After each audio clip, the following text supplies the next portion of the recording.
ஓம் அமிர்தேஸ்வரி நமக. ஓம் நம சிவாயா. Everyone. So எல்லோரும் எப்படி இருக்கீங்க? ரொம்ப நாள் ஆச்சு நம்ம வீடியோஸ் போட்டு. ஏன்னா நம்ம வெளில போயிருந்தோம், ஆல்ரெடி சொல்லியிருந்தோம் இல்லையா? ஸோ என்னுடைய அனுபவங்களை தான் இன்றைக்கி நம்ம ஷேர் பண்ண போகிறோம்.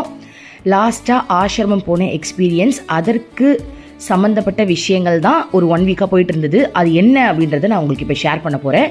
இதன் மூலமாக நம்ம என்ன தெரிஞ்சுக்க போகிறோம் அப்படின்னா, ஆன்மீக வளர்ச்சியில் எவ்வளோ நுணுக்கங்கள் இருக்குது, குரு நம்மளை எந்த அளவுக்கு வழி நடத்துகிறாங்க, எவ்வளோ நுணுக்கமான விஷயங்களுக்கு நம்மளுக்கு ரிப்ளை பண்ணுறாங்க, நம்மளை கை பிடிச்சி எப்படி கூட்டிகிட்டு போகிறாங்க, இது எல்லாத்தையுமே நம்ம தெரிஞ்சுக்க முடியும். சரி, 1 வீக் முன்னாடி நம்ம ஆசிரமம் போயிருந்தோம். ஓகே, ஆசிரமத்தில் என்ன நடந்தது அப்படின்றதுலேருந்து நான் இப்போ ஸ்டார்ட் பண்ண போகிறேன். ஸோ ஆசிரமத்துக்கு வந்து நான் இந்த வாட்டி எப்படி போயிருந்தேன் அப்படின்னா, சென்னை சென்ட்ரல்லேருந்து போயிருந்தேன். ஏன் அப்படின்னா அங்கேருந்து சில பேரை கூட்டிகிட்டு போக வேண்டியது இருந்தது அந்த ரூட்டில். எக்ஸாம்பிள் சொல்லணும்னா, இப்போ வந்து ஜோலார்பேட், சேலம், இந்த மாதிரி இடத்துல அவங்க இருக்காங்க. நான் வந்து விழுப்புரம் அப்படின்றதுனால என்னோடய ரூட் வேறு. ஸோ அந்த சைடில் இருக்கிறவங்களுக்கு நம்ம கொஞ்சம் ஹெல்ப் பண்ணணும். வேறு யாரும் அந்த சைடு வரல என்னை தவிர்த்து. அதனால நான் அந்த சைடு போய் அவங்களெல்லாம் பிக்கப் பண்ணி போயிருந்தேன். சப்போஸ் அந்த சைடில் யாராவது வந்தாங்க அப்படின்னா நான் அந்த சைடு போயிருக்க மாட்டேன், இந்த சைடு வந்திருப்பேன். அந்த சைடில் வந்து நம்மளுக்கு டீம் இருக்காங்க, நம்ம பசங்களும் இருக்காங்க. ஸோ அதனால் வந்துட்டு அந்த டைம் அவங்க வர முடியலன்றதுனால நான் அந்த சைடு போயிருந்தேன். அப்போது அவங்க எல்லாம் பிக்கப் பண்ணிவிட்டு நாங்கள் எல்லோரும் சேர்ந்து அம்மாவை பார்க்கறதுக்காக ஆசிரமம் வந்துட்டோம். ஸோ மார்னிங் வந்து ரூம் எடுத்துகிட்டு உள்ளே வந்துட்டோம். வந்த உடனே என்ன ஆச்சு அப்படின்னா, அம்மாவுடைய ரூமுக்கு சுற்றுற வாசல் திறந்துருக்கும். காலையில் பெண்கள் மட்டும்தான் சுற்ற முடியும், ரொம்ப அமைதியாக சுற்றணும். யார்கிட்டையும் நம்ம வந்து டிஸ்கஸ் பண்ணிவிட்டு அந்த இடத்துல வந்து ரொம்ப மற்றவங்களுக்கு டிஸ்டர்ப் கொடுக்குற மாதிரி, அம்மாவுக்கு வந்து அம்மா வந்து ரூமில் இருப்பாங்க, நம்ம சத்தம் போட்டுட்டுலாம் சுற்ற முடியாது.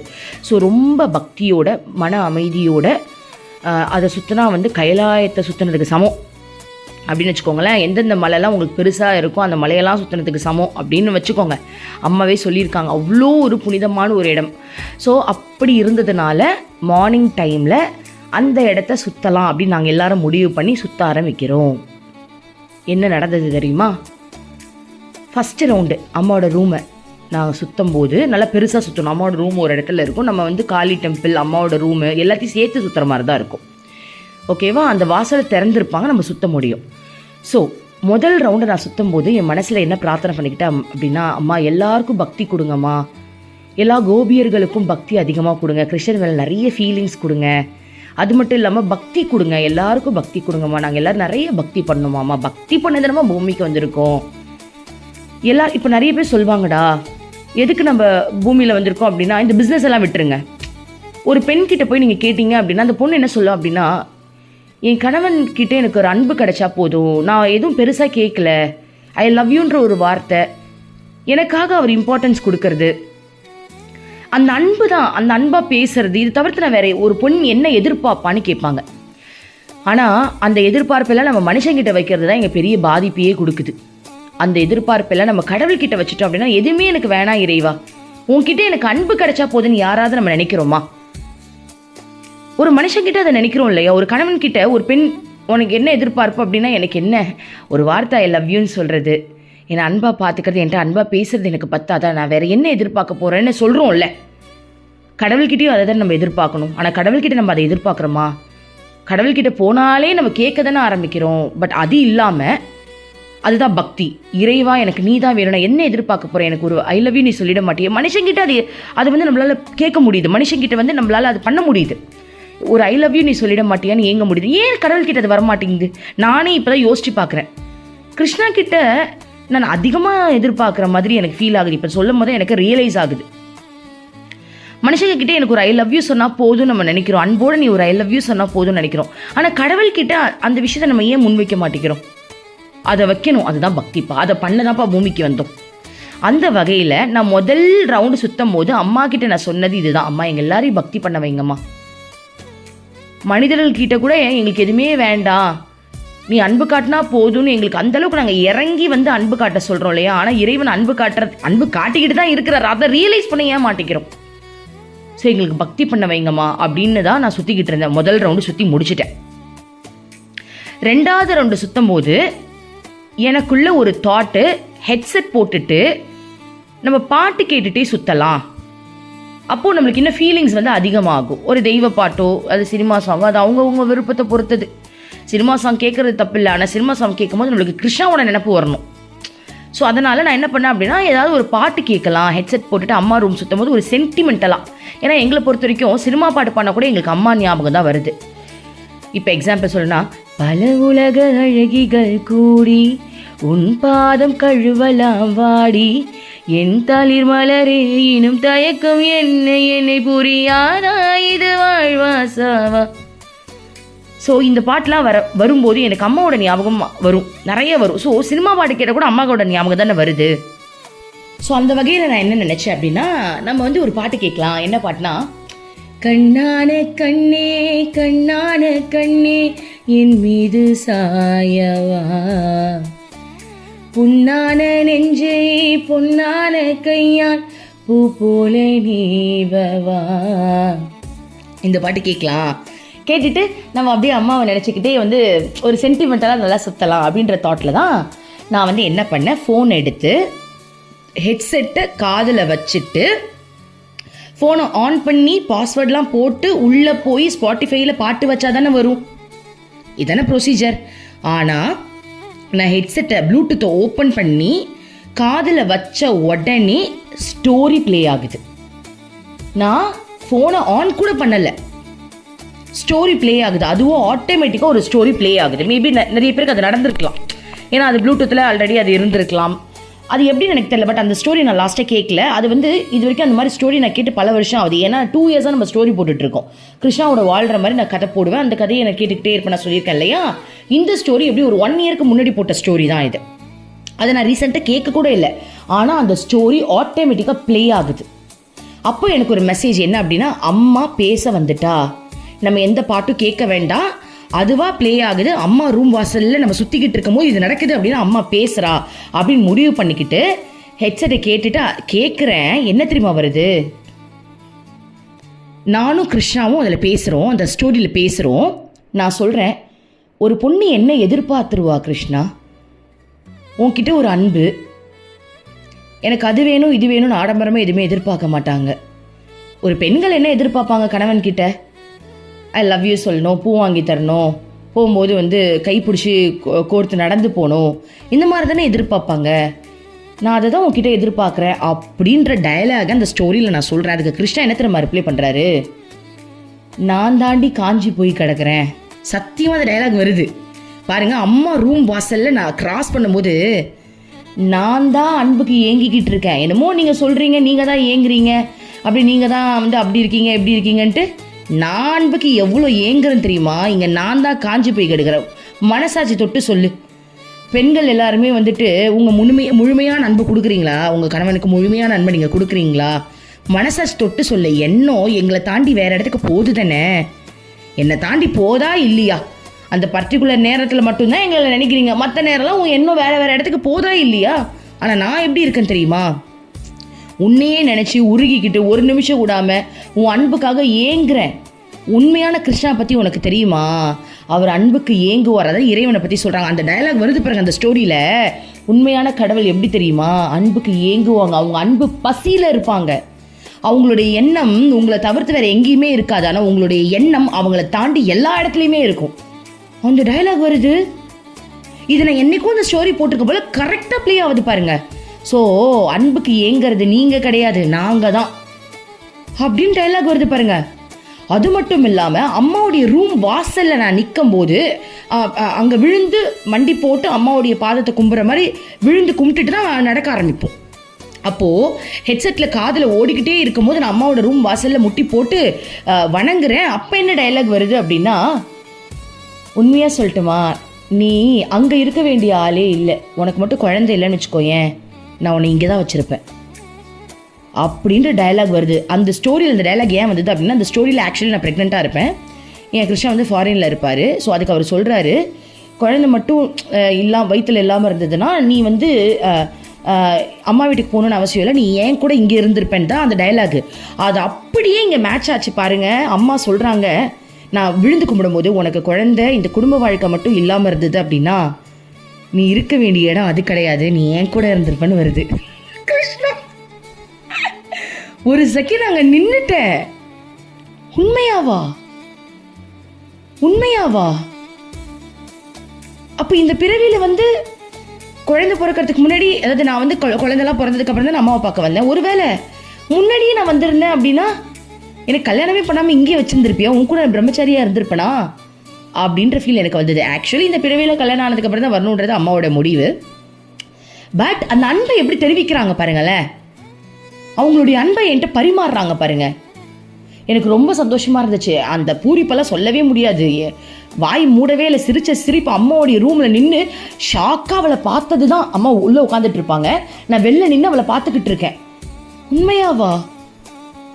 அப்போது நான் மட்டும் குடும்ப வாழ்க்கையில் இல்லாமல் இருந்திருந்தேன் அப்படின்னா நான் இருக்க வேண்டிய இடம் அது இல்லையா, இங்கே இருந்திருப்பேன் அவன் கூட அப்படின்னு அதை நினச்சிக்கிட்டே நான் சுற்றிக்கிட்டு இருக்கேன். ஓகேவா?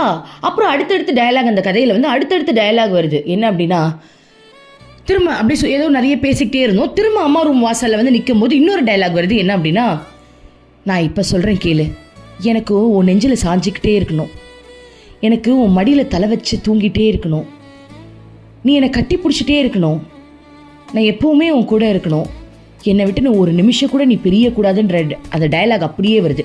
கிருஷ்ணா அப்படியே பேசுகிறாருடா. கிருஷ்ணாவோட டைலாகை கிருஷ்ணா பேசுகிறார் அந்த ஸ்டோரியில். அந்த நேரத்தில் நான் 3வது சுற்றுறேன், அம்மாவுடைய பாதத்தில் விழும்போது இந்த டைலாக் வருது. நல்லா கேட்டுக்கோ கிருத்தி, எனக்கு எப்போவுமே உன் கூட இருக்கணும், உன் மடியில் சாஞ்சிக்கிட்டே இருக்கணும். ஸோ இந்த டைலாக்லாம் எனக்கு மட்டும் இல்லைடா, நம்ம எல்லாருக்கும் தான். நான் என்னடா என்னை பற்றி பெருமையாக பேசுன்னு நினைக்காதீங்க. ஏன்னா அம்மா அப்படிப்பட்ட மெசேஜை தனியாக கொடுக்க மாட்டாங்க, அது அகங்காரம் வந்து சேர்ந்துரும். இது நமக்கான மெசேஜ்.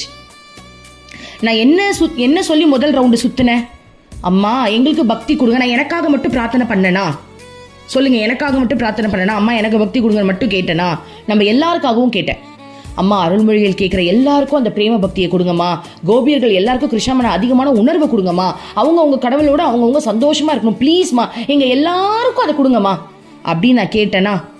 2வது சுற்றுல நமக்கு டயலாக் வந்துதா? அது அந்த ஸ்டோரியில் நானும் கிருஷ்ணாவும் பேசுகிற மாதிரி இருக்கும். ஆனால் அந்த டயலாகு அம்மா ரூமை சுற்றும் போது எனக்கு அம்மா கேட்க வைக்கிறாங்க அப்படின்னா அம்மா நம்ம எல்லாருக்கும் மெசேஜ் கொடுக்குறாங்க. ஸோ அன்னைக்கு ஆசிரமத்தில் நான் மட்டும் சுற்றலை, உங்களை கூப்பிட்டுட்டு நம்ம எல்லாரும் சேர்ந்து தான் சுற்றிக்கிட்டு இருக்கோம். நம்ம எல்லாரும் சுற்றினதுக்கு அம்மா நம்மளுக்கு ரிப்ளை பண்ணியிருக்காங்க. ஸோ இது உங்களுக்கான மெசேஜ்.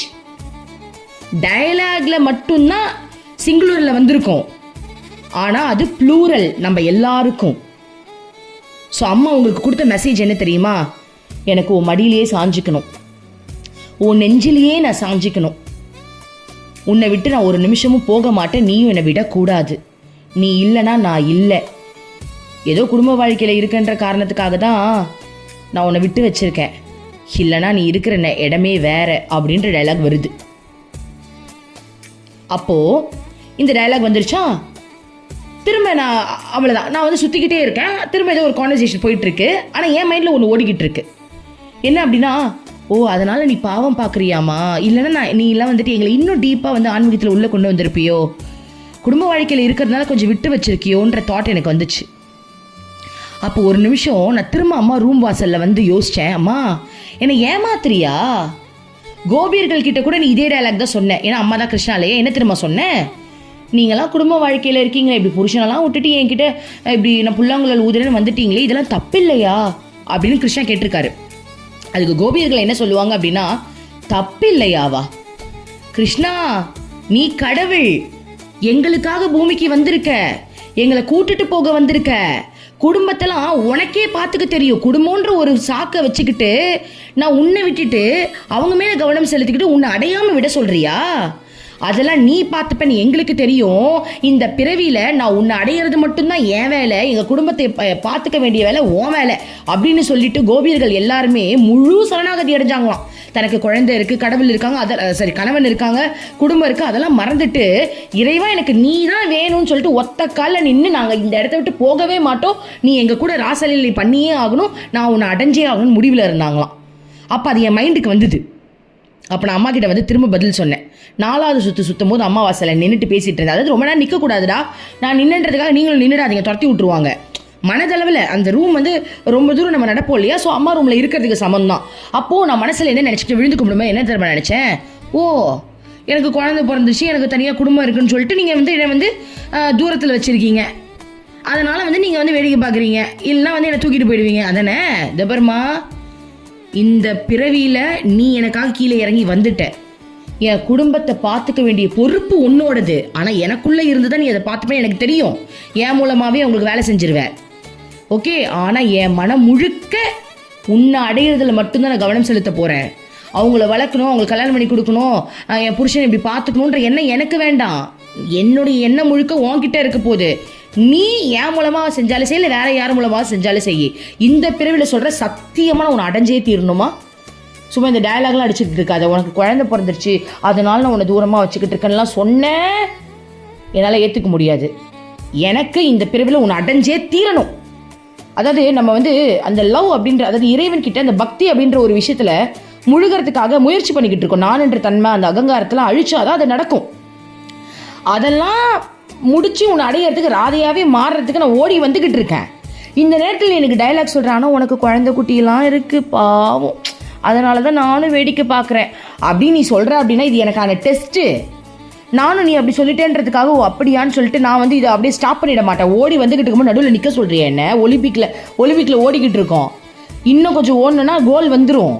நான் ஓட தான் பார்ப்பனே தவிர்த்து இங்கே நின்றுட்டு யோசிக்கலாம் மாட்டேன். நீ என்ன டயலாக் வேணாலும் அடிச்சுக்கோ, நான் உன்னை அடையாமல் விட மாட்டேன். நான் ஓடிக்கிட்டே இருப்பேன். நான் ராதை ஆகும் வரை என்னுடைய ஓட்டம் முடியவே முடியாது. அதுக்கு நீ தான் எனக்கு அருள் புரியணும்னு சொல்லிட்டு நான் மனசில் அந்த இடத்துல அம்மா கிட்ட நின்று பிரார்த்தனை பண்ணிக்கிட்டு, என் குடும்பத்தை நீ பார்த்துக்கோ, அது என் குடும்பம் கிடையாது, அது உன் குடும்பம், என்னுடைய எய்ம் எல்லாமே உன்னை அடையிறது மட்டும்தான், எனக்கு பக்தி பண்ணுறது மட்டும்தான். நீ சம்பாதிக்கிறியா இல்லை ஃபினான்ஷியலாக எங்களை என்ன நிலையில் வச்சுருக்க போறியா, என் குழந்தைங்களுக்கு சோறு போட போறியா இல்லையா, ஃபீஸ் கட்ட போறியா இல்லையா, அவங்க கல்யாணம் பண்ணி வைக்க போறியா இல்லையா, என் கணவனை நீ எப்படி பார்த்து போகிற, அதெல்லாம் உன் பொறுப்பு. என் வேலை உன்கிட்ட பக்தி பண்ணுறது மட்டும்தான் நாங்கள் முடிவு எடுத்துட்டேன். ஓகேவா?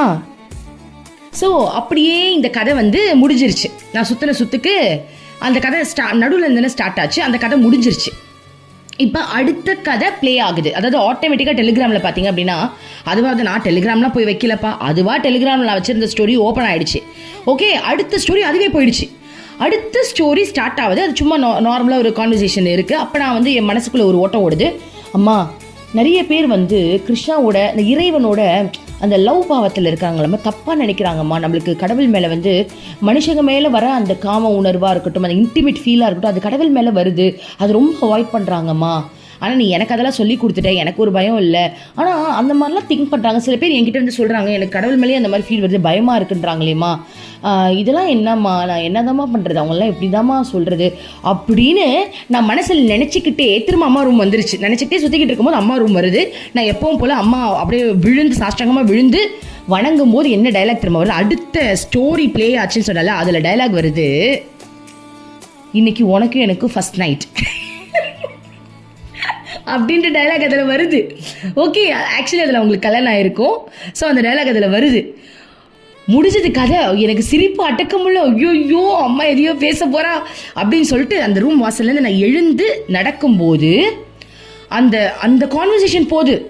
ஒரு கணவன் மனைவி இன்டிமேட்டாக என்னெல்லாம் ஷேர் பண்ணிப்பாங்களோ அந்த டைலாக் போது என்னால் கேட்கவே முடியல. எனக்கு வெக்கம் தாங்க முடியல.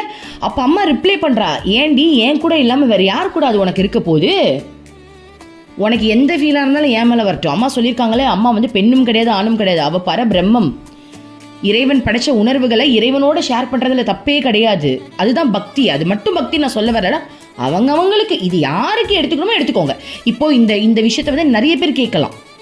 ஓகேவா? இந்த மாதிரி பிரேம பக்தியில் இருக்கிறவங்களும் இதை கேட்பீங்க, அம்மான்ற பாவத்தில் இருக்கிறவங்களும் கேட்பீங்க. அதுக்காக நீங்கள் தப்பாக நினச்சிக்க வேண்டாம். ஒவ்வொரு பாவத்துக்கும் அம்மா ரிப்ளை பண்ணுறாங்க, அவ்வளோதான். இந்த பாவத்தில் இருக்கிறவங்களுக்கு ரிப்ளை பண்ணுறாங்க, தப்பு கிடையாது. என் கூட நீ எப்படி வேணால் என்ஜாய் பண்ண ரிப்ளை பண்ணுறாங்க, அவ்வளோதான். சரியா? தாய் பாவத்தில் இருக்கிறவங்க இதை கேட்குறீங்க அப்படின்னா நீங்கள் அதை தப்பாக நினச்சிக்க வேண்டாம்.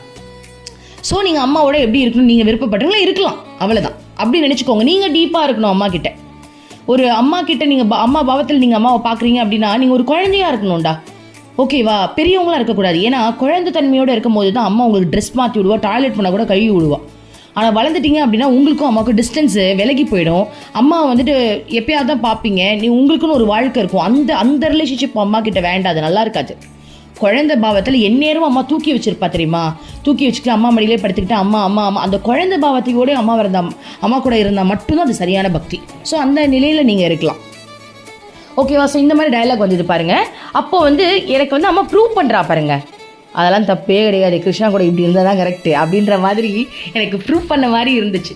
சரியா? ஸோ சுற்றிட்டேன்னா 5வது சுற்றி முடிச்சாச்சு.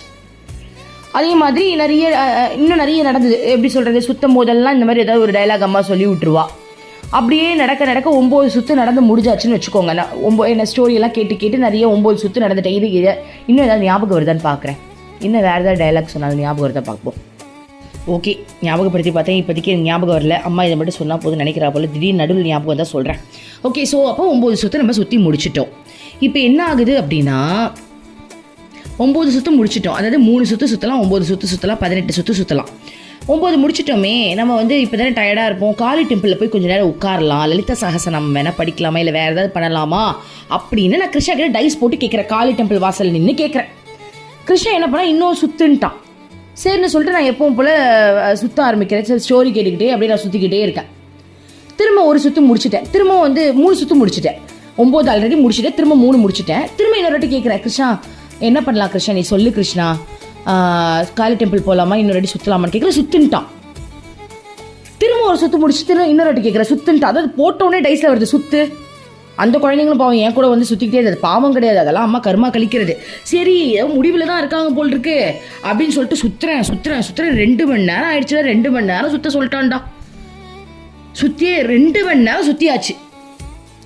கடைசியாக 2 மணி நேரம் கழிச்சு திரும்பவும் கிருஷ்ணா கிட்ட கேட்குறேன். நான் ஏன்னா நாங்கள் சீக்கிரம் வந்துட்டோம். ஒரு 10 மணி வரைக்கும் அம்மாவோட ரூம் ஓப்பனில் இருக்கும். ஓகே, ஒரு 8 மணிக்கு நாங்கள் சுற்ற ஆரம்பிச்சோன்னு வச்சுக்கோங்க. குளிச்செல்லாம் முடிச்சுட்டு கீழே வந்து 8 to ஒரு 9, 10 வரைக்கும் சுற்றியாச்சு. இனிமேல் நான் சுற்றுன்னு நீ சொன்னாலும் ரூமை பூட்டிடுவாங்கடா, நம்மளால் சுற்ற முடியாதுன்னு நான் கரெக்டாக கேட்குறேன். போதுன்ட்டான். அப்போ பாருங்கள் என்னை எப்படி சுற்ற வச்சுருக்காங்க பாருங்கள். நல்லா 2 மணி நேரம் வேறு லெவலில் சுற்றியாச்சு. ஓகே, நல்லா சுற்றி முடிச்சாச்சா. அப்புறம் அன்னைக்கு ஈவினிங் வந்து நம்மளோட தர்ஷன். ஸோ அதுக்கப்புறம் நம்ம ரூமுக்கு போயிட்டு சாப்பிட்றது அதெல்லாமே நடந்துச்சு. தர்ஷன் டைமில் ஒரு மிகப்பெரிய அதிசயம் நடந்தது. அதுதான் உங்ககிட்ட நான் எனக்கு ஷேர் பண்ண போகிறேன். என்ன அப்படின்னா, என் கூட கோபியர்கள் வந்திருந்தாங்க. ஸோ ஆப்வியஸாக சீண்டி தானே ஆகணும். சீண்டும் போது நம்மளுக்கு அந்த பொசசிவ் வரும், கோவம் வரும். அது எதார்த்தமாக வரணும். வந்தால் தான் லவ் இருக்குன்னு அர்த்தம். வரல அப்படின்னா அது லவ் இருக்குது, ஆனால் அது பவர் கம்மியாக இருக்குன்னு அர்த்தம். ஸோ வரது நல்லது. அப்போ அந்த வகையில் பாருங்கள், அம்மா வந்துட்டாங்கடா.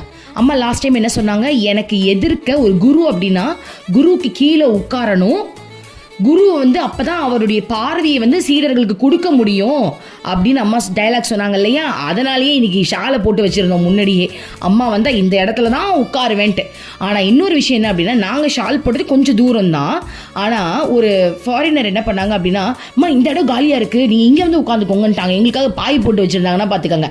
அப்போ அம்மாவுக்கு நேராகவே உட்காந்துட்டோம். அப்போ அம்மாவே எங்களுக்கு பாய் போட்டு உட்காருன்ற மாதிரி இருந்துச்சு. ஆக்சுவலி இந்த வாட்டி நான் போனதுக்கான ரீசனே அம்மா சொன்னா இல்லையா, அம்மாவுக்கு நேராக உட்காந்து அம்மாவுடைய பார்வையை நம்ம பக்கம் வீசுவாங்க, நம்ம நல்லா அதை அனுபவிக்க முடியும் அப்படின்றதுக்காக தான் இந்த வாட்டி நாங்கள் போனோமே. கரெக்டாக ஒரு பொண்ணு அம்மாவை பார்க்கணும்னு சொன்னதுனால பசங்களுக்குலாம் லீவு தானே, ஸோ போயிட்டு வந்துடலான்னு சொல்லிட்டு தான் நம்ம போயிட்டு வந்தோம். அதனாலேயே அம்மா கரெக்டாக அந்த கடைக்கன் பார்வை கொடுத்துட்டாங்க பாருங்க.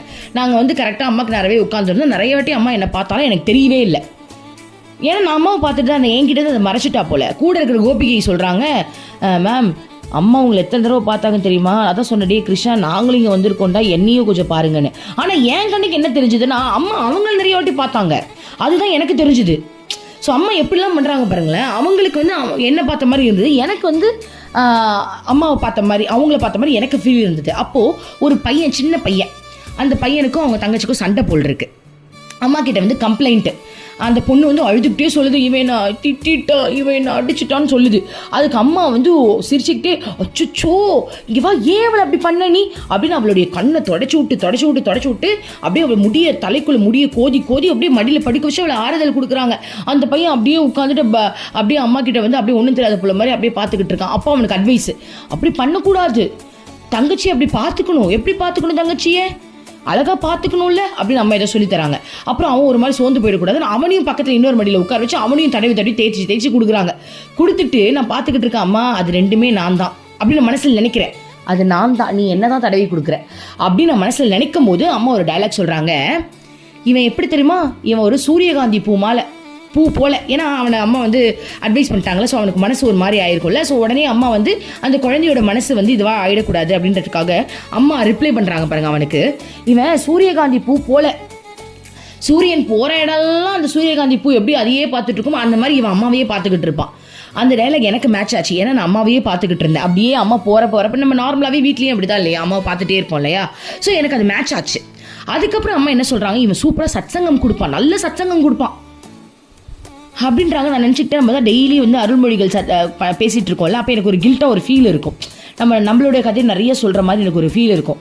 அதனால அம்மா வந்து எனக்கு சத்சங்கம் நல்லா கொடுக்குறான், சின்ன பையன் என்ன சத்சங்கம் கொடுக்குறான். ஆனால் அம்மா எனக்கே சொல்கிற மாதிரி எனக்கு ஒரு ஃபீல் இருந்தது. நான் அதை எனக்கு மேட்ச் பண்ணிக்கிட்டேன். ஓ, எனக்கு தான் நீ பேசுறியா, ஏன்னா நான் நினச்சிக்கிட்டேன்ல அந்த குழந்தை நான் தான், என்ன தான் நீ தடவி கொடுக்குற அப்படின்ட்டு. ஸோ அந்த ஃபீல் வந்து எனக்கு வந்து அப்படியே மேட்ச் ஆச்சு. ஸோ அம்மா வந்து நிறைய வாட்டி பார்த்துட்டே இருந்தாங்க. அப்போ வந்து எனக்கு என்ன தோட்டினா, நீ உன் கோபியர்களை தானே பார்க்குறேன், எனக்கு தெரியும்டா கிருஷ்ணா, நீ வந்து அவங்கள தான் கரெக்ட் பண்ணுவேன், ஏன்னா நான் தான் ஆல்ரெடி கரெக்டாகி கிடக்கிறேனே. நீ ஆல்ரெடி இந்த டைலாக் சொல்லியிருக்கேன், ஆல்ரெடி கரெக்டாகி கிடக்கிறவங்க நான் எதுக்கு கரெக்ட் பண்ணணும், கரெக்ட் ஆகணுன்றவங்கள தானே நான் நிறைய கரெக்ட் பண்ணணும்னு அம்மா சொல்லியிருக்காங்க. அதனால என் மனசில் வந்து நீ எங்கே என்ன கரெக்ட் பண்ண போகிற, அவங்கள தானே நீ கரெக்ட் பண்ண போகிறேன்னு எனக்கு ஒரே ஃபீல் ஆகிடுச்சு.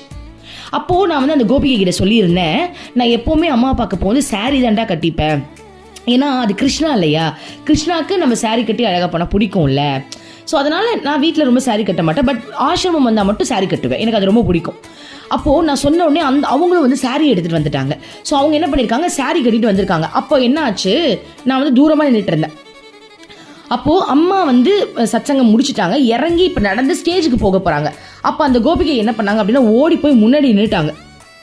நின்றுட்டு என்னையும் கூப்பிட்றாங்க, மேம் இங்கே வாங்க இங்கே வாங்க, அம்மா இங்கே நல்லா தெரியுவாங்கன்ட்டு. நான் அந்த மாதிரி ஓடிலாம் போய் அம்மாவை பார்த்தது கிடையாது. பட் எனக்கு அப்போ ஆச்சரியமாக இருந்தது, எப்போ எவ்வளோ பக்தி பண்ணுறாங்கடா, அம்மா போகிற இடத்துல கூட முன்னாடி நின்று அம்மா வேடிக்கை பார்க்கணும்னு நினைக்கிறாங்களே, நமக்கு அந்த மாதிரி வர மாட்டேங்குதே அப்படின்னு மனசில் நினச்சிட்டு இருக்கும்போது என்னை கூப்பிட்டாங்க, நீங்கள் வாங்க வாங்க வாங்கன்ட்டு. என்ன இவங்க அவங்களுக்கு முன்னாடி நிற்க வச்சுட்டாங்க. ஸோ அம்மா போனால் நல்லா பார்க்க முடியும்டா, நல்லா கவனிச்சுக்கோங்க. அப்போ எனக்கு என்ன தோணுச்சு அப்படின்னா, அம்மா நமக்காகவே இவங்க மூலமாக இடம் பிடிச்சி நம்மளை வந்து பார்க்க சொல்கிறா போல் இருக்கு. நான் போய் முன்னாடி நின்றுட்டேன். ஆனால் அம்மா என்ன திறமை பண்ணா, நடந்து கிராஸ் பண்ணும்போது என்ன பார்க்கல, அந்த கோபிகையை பார்த்து வாவ் எவ்வளோ அழகாக இருக்க அப்படின்னு ரியாக்ட் பண்ணிட்டான். புடவையில் அவங்க இருந்தாங்கல்ல, ரியாக்ட் பண்ணிட்டான். ஆக்சுவலி நான் தான் சொன்னேன், புடவை கட்டினா கிருஷ்ணா ரியாக்ட் பண்ணுவான், நான் எப்போ புடவை கட்டிட்டு போனாலும் ஒரு மாதிரி கண்ணை விரிச்சு வாவ் அப்படி சொல்லுவான், அவன் சொல்லுவான். அதனாலேயே நான் அந்த சாரீ கட்டிட்டு போவேன்.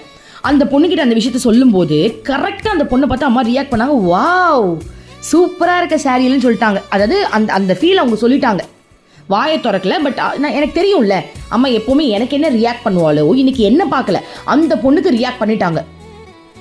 அது அவளுக்கு தெரியவே இல்லை பாருங்க. அம்மா போனதுக்கப்புறம் நான் சொன்னேன், டேய் அம்மா உன்னை வேற லெவலில் ரியாக்ட் பண்ணாங்கடா, நான் சொன்னல சாரீ கட்டினா அம்மா கிருஷ்ணா ரியாக்ட் பண்ணுவான்னு சொன்னல, ஸோ உன்னை பார்த்தா ரியாக்ட் பண்ணாங்க பாரு அப்படின்ற. அந்த பொண்ணுக்கு அது தெரியவே இல்லை. அப்படியா அப்படியா அப்படின்னாங்க. நான் சொன்னேன், டேய் சத்தியமாக உன்னை தாண்டா பார்த்தாங்க அப்படின்னு. அவகிட்ட சொல்ல வேண்டியதை நான் சொல்லிட்டேன். ஆனால் எனக்குள்ளே வந்தது பாருங்க ஃபீலு, அப்போ நீ என்ன பார்க்கல, ஏன்டா இப்படி பாரபட்சம் காட்டுற, ரெண்டு பேரையும் பார்க்க வேண்டியது தானே, ரெண்டு பேரையும் பார்க்க வேண்டியது தானே, ரெண்டு பேரையும் பார்த்துட்டு சூப்பர்னு சொல்ல வேண்டியது தானே, ஏன் அவளை மட்டும் பார்த்த அப்படின்னு வந்தது பாருங்க. ஒரு கவலை, ஒரு கோவம். அந்த பொண்ணு மேலே நம்மளுக்கு எந்த கோவமும் இல்லை, எனக்கு என் கிருஷ்ணா மேலே கோவம். பொசசிவ் ஆகுதில்ல, உடனே எனக்கு தூக்கி வந்துடுச்சு பாருங்க கோவம். அந்த நிமிஷத்துல இருந்து தர்ஷன் வாங்குற வரைக்கும் எனக்கு கோவம். அப்படியே அப்புறம் எனக்கு தர்ஷன் கூப்பிட்டுட்டாங்க, நாங்கள் போய் உட்காந்துட்டோம். உட்கார்ந்த உடனே நான் ஸ்டேஜுக்கு வந்த உடனே அம்மா என்னை பார்த்தா, ஏன்னா அம்மாவுக்கு வந்து தாங்க முடியாதுல்ல, அம்மா வந்து கருணை தானே. ஸோ வந்தோடனே பார்த்துட்டா. உடனே அவங்க சொன்னாங்க, மேம் உங்களை தான் அம்மா பார்க்குறாங்கன்ட்டு. ஓகே ஓகே பார்க்குறாங்க. என்ன மேம் உங்களை தானே பார்க்குறாங்க, ஏன் கவலைப்படுறீங்க, எனக்கு பத்தலடா. எனக்கு அந்த கோவத்திலேயே நான் இருந்தேன். ஆனால் அம்மா பாவம், அம்மா கேஜ் ஆகிடுச்சு, நம்ம அதை எதிர்பார்க்கக்கூடாது. அதை சொல்கிறேன், மனசில் நினைக்கிறேன், அம்மா நீ வந்து கிருஷ்ணா தான் நீ, ஆனால் வயசான உடம்புல தானே உட்காந்துருக்க, அதனால் வந்துட்டு நான் உன்கிட்ட எதிர்பார்க்கக்கூடாது, ஆனால் என் அல்ப மனசை எதிர்பார்த்து என் உயிரை வாங்குது அப்படின்னு நான் மனசுலேயே வந்து போராட்டம். என்னை வந்து கிருஷ்ணாக்கு, அதாவது அம்மாவுக்கு ஏஜ் ஆகிடுச்சு, அம்மாவை நம்ம டிஸ்டர்ப் பண்ணக்கூடாதுன்னு தோணுது. ஆனால் நீ கிருஷ்ணா தானே, நீ ஏன் நாங்கள் பாரபட்சம் பார்த்த, ஒரு பொண்ணை விட்டுட்டு இன்னொரு பொண்ணை மட்டும் நீ எப்படிரா பார்த்த, என்னால் அது முடியவே இல்லை. ஸோ அம்மா வந்து அவங்களையும் பார்க்குறா, என்னையும் பார்க்குறா, திரும்பி பார்த்துக்கிட்டே தான் இருக்கா. அம்மா என்னை சாட்டிஸ்ஃபேக்ஷன் பண்ணிக்கிட்டே தான் இருக்கா. ஆனால் எனக்கு அது பத்தவே இல்லை. நான் தான் எங்கள் குடும்பக்காரி, அம்மா குடும்பக்காரி இல்லை, நான் தான் குடும்பக்காரியாக இருக்கேன்னு வச்சுக்கோங்களேன். கேட்குற உங்களுக்கே கோவம் வரும், கண்டிப்பாக கோவம் வரும், என்ன இவங்க இப்படி இருக்காங்கன்னு கோவம் வரும். அந்த அளவுக்கு நான் படாதபாடு படுத்திக்கிட்டு இருந்தேன். ஸோ ஒவ்வொருத்தராக தர்ஷனம் போயிட்டு இருக்கும்போது நான் மனசில் அப்படியே வெந்துக்கிட்டே இருக்கேன். நீ என்ன இருந்தாலும் என்னை பார்க்கல, இந்த மாதிரி தான் கிருஷ்ணன் எப்போ, உனக்கு ஏன்டா இந்த பாரபட்சம், அந்த டயலாக்லேருந்து நான் வெளில வரவே இல்லை பாருங்களேன். அம்மா அத்தனை வாட்டி பார்க்குறா, இருந்தாலும் எனக்கு அந்த கோவத்திலேருந்து நான் வெளிலையே வரல. என்ன பண்ணுறேன் அப்படின்னா, அதாவது அந்த கோவத்தை உருவாக்குறதும் அவங்க தான், சாட்டிஸ்ஃபேக்ஷன் ஆக வைக்கல, என்ன ஊசி பேத்திக்கிட்டே இருக்காங்க. எனக்கு ஞாபகப்படுத்துறது யாரு, அதாவது அம்மா இப்போ நான் ஸ்டேஜில் உட்காந்து என்னை பல தடவை பார்க்குறாங்க, அவங்களையும் பார்க்குறாங்க. ஆனால் அந்த இடத்துல எனக்கு சாட்டிஸ்ஃபேக்ஷனை கொடுக்காம, ஏய் அம்மா பார்க்கறதெல்லாம் ஒத்துக்காத, அங்கே அந்த இடத்த நினச்சிப்பாரு, 2 பேரில் கிருஷ்ணா அந்த பொண்ணை மட்டும்தான் பார்த்தா உன்னை பார்க்கல அப்படின்னு என்னை உசுப்பேத்துறது யார்? எப்படி எனக்கு அந்த நினைப்பு எனக்கு அங்கே வருது? அம்மா கிட்ட இருக்கும்போது என் மனசில் அந்த எண்ணம் வருது அப்படின்னா அது அவங்க தானே கொடுக்குறாங்க. அப்போது நான் சொன்னேன், இந்த பிள்ளையை தொட்டிலும் ஆட்டி விட்டு பிள்ளையும் கிள்ளி விடுவாங்க தெரியுமா, அப்படி தான் நீ பண்ணிக்கிட்டு இருக்க. என்னை பார்க்குற மாதிரி எப்படி உன் மேலே ஒரு தப்பு இல்லை, உன்னையை தாண்டி பார்த்தேன் அப்படின்ற மாதிரி பார்த்துட்டு மனசுக்குள்ளே ஒரு விஷயத்தை கொடுக்குறேன். என்ன அப்படின்னா, கீழே நிற்கும் போது 2 பேரையும் பார்க்க வேண்டியது, ஏன் அவளை மட்டும் பார்த்தேன் அப்படின்னு என் மனசில் ஒரு மிகப்பெரிய ஒரு கவலையை விதைச்சிட்டாங்கடா. ஸோ இப்போ என்னுடைய தர்ஷன் நல்லா கவனிச்சுக்கோங்க, இங்கே தான் டயலாகே இருக்குது. என்னோட தர்ஷன் இப்போ நான் கீழே அதை அம்மாவுக்கு நேராக சேரில் என்னை உட்கார வச்சுட்டாங்க. இப்போ எனக்கு முன்னாடி ஒருத்தவங்க நிற்கிறாங்க, இன்னொருத்தவங்களும் அம்மா கட்டி பிடிச்சிக்கிட்டு இருக்காங்க. ஸோ இப்போ என்ன நடக்கணும் அப்படின்னா, அவங்க கட்டி பிடிச்சதுக்கப்புறம் எனக்கு முன்னாடி நிற்கிறாங்க இல்லையா, அவங்களை கட்டி பிடிச்சதுக்கப்புறம் இன்னொருத்தவங்க பக்கத்தில் அந்த சைடு நிற்கிறாங்களே அவங்கள கட்டி பிடிச்சதுக்கப்புறம் தான் நான் வருவேன். புரியுதா? ஜிக்ஸாக்காக இருக்கும். ஸோ அம்மா இப்போ ஒருத்தவங்க கட்டிப்பிடிச்சிட்டு இருக்காங்க, அதுக்கப்புறம் எனக்கு முன்னாடி ஒருத்தவங்க நின்றுட்டு இருக்காங்க அவங்க, அப்புறம் திரும்ப அந்த சைடில் இருக்கிறவங்க, அடுத்தது நான். இப்போ நடக்கிற விஷயத்த நான் சொல்கிறேன் பாருங்க, இது மிகப்பெரிய சம்பவம். என்ன அப்படின்னா, அம்மாவுக்கு நேரம் நான் உட்காந்துட்டு இருக்கேன், அம்மாவை பார்த்துட்டு இருக்கேன். பார்த்துட்டு நான் ஒரு விஷயம் சொல்கிறேன். என்ன இருந்தாலும் நீ பாரபட்சம் தானே பார்த்த, கீழே நிற்கும்போது அவளை பார்த்து மட்டும் சிரிச்சியே, என்னை பார்த்து ஏன் சிரிக்கல? தபர், என்னை நீ லவ் பண்ணுறியா இல்லையா? நீ என்னை எவ்வளோ லவ் பண்ணுற எனக்கு ப்ரூவ் பண்ணியே ஆகணும். எனக்கு நீ இப்போ ப்ரூவ் பண்ணு, என்னை நீ எவ்வளோ லவ் பண்ணுற. நீ என் புருஷன் தானே, நான் உன்னை தானே கிருஷ்ணாவாக பார்க்குறேன், உன்கிட்ட தானே தாலி கட்டிக்கிட்டேன், கருப்பு கலர் கயிறு போட்டுட்டு தானே இருக்கேன், அதுதான் எனக்கு தாலி. நீ எனக்கு புருஷன், உன்னுடைய கடமை அது. அம்மாவுக்கு நேராக அம்மா ஒருத்தவங்களை கட்டி பிடிச்சிட்டு இருக்கும்போது நான் நேராக உட்காந்துக்கிட்டு இருக்கேன், ஐ டு ஐ பார்த்து ரொம்ப க்ளோஸ் தான், பக்கத்தில் இருக்கேன். ஓகே, அடுத்து நான் போகணும் அம்மாவை கட்டி பிடிக்கிறதுக்கு. அந்த நேரத்தில் என் மனசுலேருந்து வருது ஒரு வார்த்தை, இங்கே பாரு, நீ என்னை எவ்வளோ லவ் பண்ணுறேன்னு இப்போ ப்ரூவ் பண்ணியே ஆகணும், எனக்கு தெரியாது, எனக்கு ப்ரூவ் பண்ணு அப்படின்னு நான் டயலாக் அடித்த உடனே என்னை எழுப்பிட்டாங்க. அடுத்து நீங்கள் கட்டி பிடிக்கணும், எழுந்துருங்க. எனக்கு முன்னாடி இருந்த பொண்ணை கட்டி பிடிச்சிட்டாங்க. ஸோ கொஞ்சம் கேப் இருக்குது, அவங்கள கட்டி பிடிச்சிட்டு அந்த சைடில் இருக்கிறவங்கள கட்டி பிடிச்சிட்டு 3ஆவதாக தான் நான் போகிறேன். நான் நின்றுட்டு இருக்கேன். இப்போ அம்மாவுக்கு நேராக நிற்கிறேன், நல்லா கவனிச்சுக்கோங்க, அம்மாவுக்கு நேராக அவ்வளோ க்ளோஸில் நிற்கிறேன். பக்கத்தில் ஒரு பிரம்மச்சாரிணி என்கிட்ட வந்து, ஹை வாங்க வாங்க, உங்ககிட்ட ஒரு விஷயம் சொல்லணும். நம்ம மதுரை மீனாட்சி அம்மன் கோயிலில் திருக்கல்யாணம் நடக்குது, அதில் திருவீதி உலா வரப்போகிறோம். இந்த வாட்டி அம்மாவுடைய வேஷம் போட்டுட்டு திருவீதி உலா வரலாம் அப்படின்னு ஒரு விருப்பம் இருக்குது. நீங்கள் அம்மா கிட்ட பர்மிஷன் கேளுங்க. இன்னும் அம்மா கிட்ட நாங்கள் யாரும் பர்மிஷன் கேட்கல, நீங்கள் என்ன பண்ணுங்க, இப்போ அம்மாட்ட கேளுங்க. அமிர்தபுரி சார்பாக நம்ம எல்லாரும் மதுரைக்கு போய் அம்மாவுடைய வேடம் போத்துக்கிட்டு நம்ம வந்து திருவிழா வர போகிறோம், ஊர் சுற்ற போகிறோம், அந்த இடத்த சுற்ற போகிறோம். ஏன்னா நிறைய பேர் வந்து அங்கே வந்து அலங்காரம் பண்ணிட்டு ஊர் சுற்றுவாங்க. ஸோ அது வந்து நம்ம பண்ண போகிறோம், நீங்கள் பர்மிஷன் கேளுங்கன்னு சொல்லிட்டாங்க. அந்த செகண்ட் எனக்கு எப்படி இருந்ததுன்னா, அம்மா என்ன அவ்வளோ பிடிக்குமா? ஸோ எனக்கு அந்த வேஷம்ன்றது அது வந்து நான் பெருசாக எடுத்துக்கல, எனக்கு அது புரியல. ஒன்றே ஒன்று புரிஞ்சுது, திருக்கல்யாணத்துக்கு நம்ம போகிறோம் அப்படின்றத மட்டும் எனக்கு புரிஞ்சிருச்சு. அப்போது எனக்கு என்ன தோணுச்சு அப்படின்னா, அம்மா அவ்வளோ லவ் பண்ணுறியா? மதுரை மீனாட்சி திருக்கல்யாணத்தை பற்றி என்ன உன்கிட்ட பர்மிஷன் கேட்க சொல்கிறாங்க. அப்போது மதுரை திருக்கல்யாணம் அப்படின்னா நம்மளோட கல்யாணம் தான். அப்போது உனக்கு என்ன அவ்வளோ பிடிக்குமா, அவ்வளோ பிடிக்குமா, அவ்வளோ பிடிக்குமா அப்படின்றத திருப்தியோட இப்போ நான் கட்டி பிடிக்க போகிறேன். ஸோ நான் வந்து அம்மா முதல்ல கட்டி பிடிக்கிட்டு அதுக்கப்புறம் இந்த பெர்மிஷன் கேட்கலான்னு சொல்லிட்டு அம்மா என்னை கட்டி பிடிச்சிட்டு முதல் முறையாக அம்மா என்கிட்ட என்ன தெரியுமா சொல்கிறா, என் பொண்ணு மோளே, என்ற பொண்ணு மோளே, என்ற பொண்ணு மோளேன்றான். இது வரைக்கும் அம்மா என்னை பிள்ளைன்னு தான் சொல்லுவேன், இன்னைக்கு என்ன பொண்ணு மோளேன்றான். அப்போ நான் என்ன பண்ணுறேன், அம்மா அம்மா அப்படின்னு சொல்லி அவளை தான் என்னை முடிச்சிருச்சு, என்னை அனுப்ப பார்க்குறாங்க. நான் சொல்கிறேன், அம்மா ஒரு பர்மிஷன் கேட்கணுமா, என்ன சொல்லு. அம்மா மதுரையில் ஒரு மதுரை மீனாட்சி அம்மனுக்கு திருக்கல்யாணம் நடக்குதாம்மா, அதில் அமிர்தபுரி சார்பாக நம்ம எல்லாரும் போகிறோம், என்னையும் கூட்டிட்டு போகிறேன்னு சொல்கிறாங்கம்மா, எனக்கு நீ பர்மிஷன் கொடுப்பியா? உன்ன மாதிரி வேஷம் போட்டு என்னமோ சுற்றணும்னு சொல்கிறாங்க, எனக்கு நீ பர்மிஷன் கொடுப்பியா, என்னை அனுப்புவியாம்மா அப்படின்னு கேட்டேன். அதுக்கு அம்மா எனக்கு என்ன திரும்ப ரிப்ளை பண்ணாங்க, மலையாளத்தில் ஏதோ சொன்னாங்க, எனக்கு ஒன்றும் புரியல. என்ன சொல்கிறாங்க அம்மான்னு கேட்டு திரும்ப கேட்டேன், அம்மா என்னம்மா சொல்கிற அப்படின்னு கேட்டேன். அதுக்கு அம்மா சொல்கிறாங்க, இதுக்கு பக்தி பைத்தியம் அதிகமாகிடுச்சு, இதுக்கு பக்தி பைத்தியம் அதிகமாகிடுச்சு, உன் விருப்பம், உனக்கு என்ன தோணுதோ பண்ணு அப்படின்ட்டாங்க. உடனே நான் அங்கே நின்றுட்டு இவங்ககிட்ட சொல்கிறேன், அப்போ அம்மா ஏன் விருப்பம் சொல்லிட்டா, அப்போ நான் வரேன், எனக்கு ஓகே, என்னோட விருப்பம் தானே, நான் வரேன் அப்படின்னு அவங்களுக்கு யாராவது சொல்ல, அம்மா வந்து இது பக்தி பைத்தியம் இதுக்கு அதிகமாகிடுச்சுன்னு சொல்ல எல்லாரும் ஒரே சிரிப்புடா, சிரிச்சு முடிச்சிட்டாங்க. அதுக்கப்புறம் நான் வந்து வெளில வரேன், என் மனசு எவ்வளோ சந்தோஷப்பட்டுச்சு தெரியுமா. நான் கேட்டேன், உனக்கு என்னை எவ்வளோ பிடிக்கும்னு சொல்லு அப்படின்னு நான் கேட்டதுக்கு அம்மா ரிப்ளை பண்ணுறாங்க பாருங்க. ஸோ இந்த இடத்துல நம்ம என்ன தெரிஞ்சுக்கலாம் அப்படின்னா, நம்ம அம்மா கிட்ட உரிமையை காட்டணும். ஆனால் நான் மனசில் தாண்டா கேட்டேன், வெளிலலாம் கேட்கல. உரிமையை காட்டணுன்ற பேரில் எல்லாருக்கும் நேரம் நின்று தான் கேட்கல. தன்னடக்கம் ரொம்ப முக்கியம். ஸோ நான் இதெல்லாம் சொல்லித்தரேன், நான் இதெல்லாம் சொல்கிறேன்றதுக்காக நீங்கள் வந்து தன்னடக்கத்தை தயவு செஞ்சு ஃபாலோ பண்ணுங்கடா. தன்னடக்கம் இருக்கணும். மனசுக்குள்ளே நான் அம்மா கிட்ட எவ்வளோ வேணாலும் சண்டை போடலாம், எவ்வளோ வேணாலும் கான்வர்சேஷன் இருக்கலாம். ஆனால் எல்லாருக்கும் நேராக நான் வந்து தன்னடக்கத்தோட தானே இருக்கணும். பணிவு ரொம்ப முக்கியம் இல்லையா? இவங்க அப்படி சொல்லிட்டாங்க, நீங்களும் போய் ஏதாவது பண்ணி விட்றாதீங்க. ஸோ மனசுக்குள்ளே நான் கேட்டேன், மனசுக்குள்ளே நான் அம்மா கிட்ட கேட்டேன். என்ன கேள்வி கேட்டேன்? உனக்கு என்ன எவ்வளோ பிடிக்கும், என்ன ப்ரூவ் பண்ணுன்னு கேட்டேன். ஓகே, ஆனால் அம்மா அந்த நேரத்தில் எனக்கு இந்த மாதிரி ஒரு விஷயத்த சொல்ல வச்சுருக்காங்க. ஸோ அம்மா தான் இது எல்லாமே பண்ணியிருக்காங்க. இவளை கேட்க வைக்கணும், இந்த டயலாக நீ கேளு, நான் ஒரு பிளான் வச்சுருக்கேன், இதெல்லாம் என்னோட. அதில் டேரக்டர் தானடா சீன் எழுத முடியும். ஸோ சீன் எழுதுனதே அம்மா தான். அந்த உணர்வை அனுபவிக்கிறது நம்ம, அந்த உணர்வில் இறைவனை அனுபவிக்கிறது நம்ம. ஸோ நம்மளை அனுபவிக்க வைக்கிறாங்க பாருங்க, இதுதான் பக்தி. அப்போது நான் கீழே வந்ததுக்கப்புறம் அந்த சந்தோஷத்துலேயே நான் கீழே வந்துட்டேன். வந்ததுக்கப்புறம் அவங்கள பார்த்து நான் பேசும்போது அப்போ தான் எனக்கு தெரியுது, அம்மாவுடைய அலங்காரம் செஞ்சு அம்மாவா நம்ம அந்த இடத்துல நடக்க போகிறோம். மதுரை மீனாட்சியில் வந்துட்டு எல்லாரும் அலங்காரம் பண்ணி நடப்பாங்க. திருவித உலா, அந்த அம்மாவுடைய சிலை வந்து வரும் இல்லையா, வீதி உலா வரும் இல்லையா, அப்போது நிறைய பேர் நடப்பாங்க அலங்காரம் பண்ணிட்டு. அந்த இடத்துல நம்ம அம்மாவுடைய அலங்காரம் பண்ணிட்டு நடக்க போகிறோம் அப்படின்ற ஒரு விஷயம் சொல்லும்போது, அம்மாவுடைய அலங்காரத்தை பண்ணிட்டு நம்ம நடக்க போகிறோமே, இது எவ்வளோ பெரிய வாய்ப்பு, இது எவ்வளோ பெரிய பிச்சை அம்மா போட்டிருக்கா அப்படின்ன உடனே நான் என்ன பண்ணிட்டேன் அப்படின்னா, அம்மாவுடைய ட்ரெஸ் எல்லாம் தைக்க கொடுத்துட்டேன்.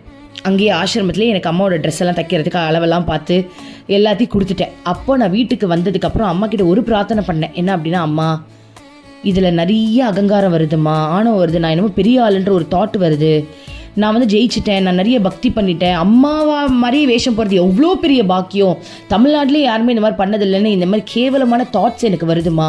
அம்மா பக்தி தாம்மா வரணும், அகங்காரம் எனக்கு வர வேண்டாமா. அம்மா தயவு செஞ்சு இந்த அகங்காரத்தை எனக்குள்ளேருந்து எடுத்துருங்கம்மா.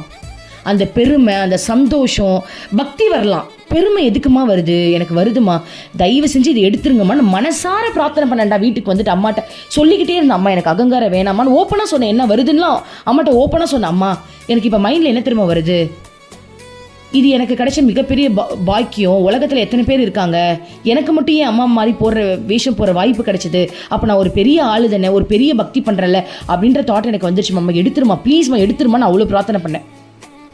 இதெல்லாம் பக்தி கிடையாது, இதெல்லாம் அகங்காரம். நீ சொல்லியிருக்கலம்மா இந்த நினைப்பே அகங்காரம், உன்னை விட்டு நான் பிரியறமா. அம்மா சொல்லியிருக்கா, அகங்காரம் வரும்போதெல்லாம் நீ என்னை விட்டு பிரியறேன்னு சொல்லியிருக்கா. அம்மா நான் உன்னை விட்டு பிரியறம்மா, ப்ளீஸ்மா எனக்கு எடுத்துருமாம்மா, நீ தாம்மா எனக்கு ஹெல்ப் பண்ணணும், நீ தானம்மா குரு, உன்கிட்ட கேட்காம நான் யார்கிட்டம்மா கேட்பேன் அப்படின்னு உட்காந்து பேசும்போது அம்மா கொஞ்சம் கொஞ்சமாக அந்த அகங்காரத்தில் எடுத்துட்டா. இன்னொரு பிளான் பண்ணி வேற லெவலில் எடுத்தா பாருங்க, அதுதான் மிகப்பெரிய வலி. அதை நான் என்னென்னு சொல்கிறேன். ஸோ அம்மா எடுத்துட்டா. எடுத்ததுக்கப்புறம் எனக்கு என்ன ஃபீலை கொடுத்துட்டா அப்படின்னா, பயத்தை கொடுத்துட்டா. இது நம்ம கரெக்டாக பண்ணிவிடுவோமா, அம்மா ஒரு பேர் கெட்டு போயிடக்கூடாது, நம்ம தப்பாக பண்ணிட்டோம் அப்படின்னா எல்லோரும் நம்மளை தப்பாக பேசிடுவாங்க, அந்த மாதிரி பயத்தை கொடுத்துட்டா. ஓகேவா? ஸோ நான் வந்து பயத்தில் இருக்கேன். இப்போ அந்த உணர்வெல்லாம் போய் பயம் வந்துருச்சு. அம்மா என்னம்மா உன் வேஷம் போட்டு நடக்கணுமா, எனக்கு அது கரெக்டாக வருமாம்மா, தப்பு பண்ணிடக்கூடாதுமான்ற பயம் வந்துருச்சு எனக்கு. ஓகே, ஆனால் இன்னொன்று அகங்காரத்தை முழுமையாக எடுக்கிறதுக்கு அம்மா ஒரு விஷயம் என்ன தெரியுமா பண்ணா, அம்மா நான் அம்மா ரூம் சுற்றும் போது அம்மா எனக்கு அந்த டயலாக் ஒன்று கொடுத்தாங்க, ஞாபகம் இருக்கா? என்ன டயலாக்னா, உனக்கு மட்டும் குழந்தை குட்டி இல்லை அப்படின்னா நீ இருக்க வேண்டிய இடமே வேறடி, நான் உன்னை இங்கே வச்சுருப்பேன் அப்படின்ற டயலாக் அதில் வந்தது இல்லையா? அந்த டயலாகுக்கு அம்மா எனக்கு அங்கேயே ட்ரெஸ் எல்லாம் தைச்சி கொடுத்தால. ஸோ எனக்கு என்ன தாட் இருந்தது அப்படின்னா, அம்மாவுக்கு நம்ம இங்கே இருக்கணும்னு ஆசை போல் இருக்கு, அதனால் அம்மா வந்து நம்மளுக்கு இங்கேயே ட்ரெஸ் எல்லாம் தைச்சி கொடுத்து நம்மளை பாரு இங்கே இருக்கிறவங்க மாதிரியே நம்மளை ட்ரீட் பண்ணுறா அப்படின்ற தாட் எனக்கு வந்துச்சு. ஆனால் அம்மாவுக்கு அங்கே இருக்கிறவங்க இங்கே இருக்கிறவங்கன்ற பிரிவினை கிடையாது. அம்மாவுக்கு நம்ம எல்லாருமே ஒன்று தான். அந்த தாட்டை கூட என்கிட்டேருந்து எடுக்கணும்னு அம்மா என்ன திரும்ப பண்ணா, 12 மணிக்கு எனக்கு ட்ரெஸ் தைச்சி கொடுக்க போகிறாங்கடா, அங்கே இருக்கிறவங்க நம்மளோட ஃப்ரெண்டை வச்சு நம்ம அந்த ட்ரெஸ்ஸை வாங்க போகிறோம். வாங்க போகிற நேரத்தில் அம்மா ஒரு ட்விஸ்ட் பண்ணி அடிச்சா பாருங்க, ஃபுட்பால் எட்டி உதைக்கிற மாதிரி ஒரு விட்டா பாருங்க. அகங்காரம் எல்லாம் உடஞ்சி சுக்குநூறாக போச்சு. என்ன தெரியுமா, போய் ட்ரெஸ்ஸை தைச்சிட்டிங்களா அப்படின்னு போய் கேட்கும்போது அவங்க கேட்குறாங்க, எதுக்கு இந்த ட்ரெஸ் உங்களுக்கு? அப்போது நோண்டி கேட்குறாங்க. அப்போ இவங்க சொல்கிறாங்க, இல்லை மதுரையில் இந்த மாதிரி வந்து அம்மாவுடைய அலங்காரம் பண்ணி நம்ம வந்து சுற்ற போகிறோம், ஸோ அதுக்காக தான் அம்மா மாதிரியே ட்ரெஸ்ஸு வேணும். உடனே அவங்க சொல்கிறாங்க, அம்மா தான் சொல்கிறாங்க அந்த டைலாக், அவங்கள நம்ம சொல்லக்கூடாது. என்ன திரும்ப டைலாக் வருது, அம்மா டைலாக் எழுதியிருக்கா பாருங்க, டிவோட்டிஸ்க்குலாம் அம்மா மாதிரி நாங்கள் ட்ரெஸ்லாம் தைச்சி கொடுக்க முடியாது, இங்கே இருக்கிறவங்களுக்கு மட்டும்தான் கொடுக்க முடியும், நீங்கள் டிவோட்டின்னு சொல்லியிருந்தோன்னா நாங்கள் கொடுத்துருக்கவே மாட்டோமே அப்படின்னு நாங்கள் ட்ரெஸ்ஸை தைக்கல, நாங்கள் கொடுக்க முடியாதுன்ட்டாங்களாண்டா. இந்த விஷயத்தை எனக்கு சொன்ன உடனே, ஆனால் அதுக்கு ஆல்ட்ரு ஒன்று இருக்குது, ஒன்றும் பிரச்சனை இல்லை. அம்மாவோட சாரீ எங்கள் விற்பாங்க, நார்மல் சாரீ இருக்குல்லையே, அம்மா மாதிரி ட்ரெஸ்னால் அது கெவன் மாதிரி இருக்கும், அதுக்கப்புறம் அந்த ஷாலை சுற்றுற மாதிரி இருக்கும், ஓகேவா. ஆனால் இது வேறு, இது வந்து எப்படின்னா நம்ம நார்மல் ஒயிட் ப்ளவுஸ் எனக்காகவே ஒருத்தவங்க கொடுத்துட்டாங்க பாருங்கள். அம்மா எனக்காகவே ப்ளவுஸ் தச்சு வச்சுருந்தா பாருங்கள், ஒருத்தவங்க புதுசாக தச்சு வச்சுருக்காங்க, அது எனக்கு நல்ல ஃபிட் ஆச்சு. ஸோ அது எதுக்கும் நான் எடுத்துகிட்டு தான் வந்திருந்தேன். ஸோ அது இருந்தது கையில். ப்ளஸ் அம்மாவுடைய சாரீ, எல்லோரும் அங்கே ஒயிட் சாரீ கட்டுவாங்களே, அந்த சாரீ இங்கே சேல் பண்ணுறாங்க. அந்த சாரியை வாங்கியாச்சு. வாங்கிட்டு நம்ம ஒயிட் கலர் பாவாடை போட்டுட்டு இதை போட்டாலே அம்மா மாதிரியே வந்துடும் அது. ஸோ அது கிடச்சிருச்சு, எனக்கு அது கிடச்சிருச்சு. ஆனால் அந்த நேரத்தில் அந்த அகங்காரம் எனக்குள்ளேருந்து உடைக்கணும் அப்படி ஏன்னா இருக்கும். எனக்கு என்ன இருக்குன்னு அம்மாவுக்கு என்ன தெரியும், எனக்குள்ளே என்ன இருந்தது, அம்மா நம்மளை அங்கே வச்சுக்கணும்னு ஆசைப்பட்டுட்டு தானே அம்மா அங்கேயே எனக்கு ட்ரெஸ்ஸு தைச்சி கொடுக்குறா அப்படின்றது அகங்காரம் தானே. அந்த அகங்காரத்தையும் எட்டி ஒரு உத விட்டா பாருங்க, உனக்கெலாம் கொடுக்க முடியாது, உனக்கெலாம் அந்த மாதிரிலாம் சாரியெல்லாம் கொடுக்க முடியாது, இங்கே இருக்கிறவங்களுக்குலாம் கொடுக்க முடியும். அப்போது அந்த நேரத்தில் என் மனசு உடஞ்சிது, செம்ம அழுக. அவளை தான் எல்லா வேலையும் விட்டு தூக்கி எரிஞ்சிட்டு அந்த நிமிஷம் நான் அம்மா கிட்ட சொல்லி சொல்லி அழுவேன். அம்மாவையே குத்தி காட்டி தான் அழுவேன். அதில் ஒரு சுகம் இருக்குதுன்னு வச்சுக்கோங்களேன். உடனே நான் குத்தி காட்டி அழ ஆரம்பிச்சிட்டேன். என்னை ஃபுட்பால் உதைக்கிற மாதிரி உதைச்சிட்டல, நான் ஆசையாக உன்னோட ஆசிரமத்தில் வந்து நான் அழகாக இதெல்லாம் நான் இருக்கும்போது எட்டி ஒரு உத விட்ட பார்த்தியா, தூக்கி எரிஞ்சிட்டேன், நான் இங்கே எங்கேயோ போய் இப்போ கிடக்கிறேன் அப்படின்னு அழுது அழுது அம்மா கிட்ட ஃபீல் பண்ணி ஒரு நாள் முழுக்க இதே ஃபீலில் இருந்தேன். ஓகே. ஆனால் இன்னொன்று சிரிப்பு வந்துச்சு அம்மா கிட்ட. அம்மா அதுக்கப்புறம் எனக்கு உள்ளுக்குள்ளே இன்னொரு தாட் ஒன்று கொடுத்தா, சிரிப்பு தான் வந்துச்சு. என்ன தாட்டு தெரியுமா? அம்மா சொல்கிறா, டயலாக் சொல்கிறா பாருங்க, ஆமாம் டிவோட்டிஸ்க்குலாம் அம்மா மாதிரியே ட்ரெஸ்லாம் தைச்சி தர முடியாது, ஆனால் டிவோட்டிஸ்க்கு அம்மா மாதிரியே வேஷம் போடுறதுக்கு பர்மிஷன் கொடுப்போம். அதாவது டிவோட்டிஸ்க்கு அம்மாவோட ட்ரெஸ்ஸு கொடுக்க மாட்டாங்களாம், ஆனால் டிவோட்டிஸ்க்கு அம்மாவையே கொடுப்பாங்களாம் அப்படின்ற டைலாக் வந்தோடனே நான் காமே ஆனேன், சாட்டிஸ்ஃபேக்ஷன் ஆனேன். ஆமாம்மா செம்ம சிரிப்புமா, கொடுக்க வேண்டியதெல்லாம் கொடுத்துட்டேன், ஒரு ட்ரெஸ்ஸை வச்சு என்னை சீண்டிட்டேன், ஆனால் கொடுக்க வேண்டியது எவ்வளோ பெரிய பொக்கிஷம், அதை கொடுத்துட்டியே. அப்போ எனக்கு ஒரு டைலாக் வந்தது, அம்மாவோட டிவோட்டிஸ்க்கு அம்மாவோட ட்ரெஸ்ஸு தர மாட்டாங்களாம், ஆனால் அம்மாவையே கொடுப்பாங்களாம். செம்மையாக இருக்குல்ல? இந்த மாதிரி டைலாக் வந்தோடனே நான் சமாதானம் ஆகிட்டேன். அதுக்கப்புறம் நாங்கள் மதுரை கிளம்பி போயாச்சு. ஸோ அம்மா மாதிரியே வேஷம் போடக்கூடிய அந்த நாள் வந்துச்சு. அது வேஷம் சொல்லக்கூடாது, அலங்காரம்னு சொன்னாங்க. அது ஹை லெவலில் நம்ம சொல்லணுன்றதுக்காக அது அலங்காரம். ஆனால் நான் ஏன் வேஷம்னு சொல்கிறேன் அப்படின்னா, அது வேஷம்னே இருந்துட்டு போட்டோமே. ஏன்னா அம்மா மாதிரி வேஷம் போடுறது முக்கியம் இல்லைடா, அம்மாவாகவே மாறுறது தானடா முக்கியம்.